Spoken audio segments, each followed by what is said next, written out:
بە جۆرەی بەدواداچوونەکانی ئێمە ڕێژەی بێکاری لە هەرێمی کوردستان تا دەبەرز دەبێتەوە بە جۆرێک کە تەمەنی 15 ساڵ لە ئێستادا 137,083 کەسە و تەمەنی 16 ساڵی 138,034 کەسە، تەمەنی 17 ساڵی 136,906 کەسە، تەمەنی 18 ساڵی 132,563 کەسە، تەمەنی 19 ساڵیش 126,000 کەسە. واتە کۆی گشتی لە هەرێمی کوردستان بۆ 4 ساڵی داهاتوو 670,834 گەنج لە 4 ساڵ داهاتوو بێکار دەبێت.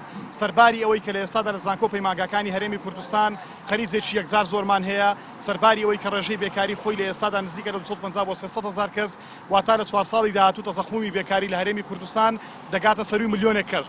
واتە 4 ساڵ دوای ئێستا حکومەتی هەرێمی کوردستان دەبێت دەرفەتی کار بسازێنێ بۆ نزیکی سەروی 1 ملیۆن کەس لە هەرێمی کوردستان.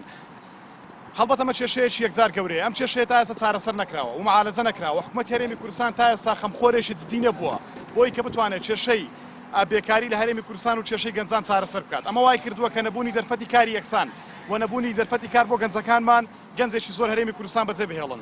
ئێمە وەکو هەستکردنمان بە پرسیارەتی لە بەرامبەرم بابەتاندا لە ماوەکانی ڕابردوو چەند پرۆژە یاسایەکمان تەقدیم بە سەرۆکاتی پەرلەمانی کوردستان کردووە.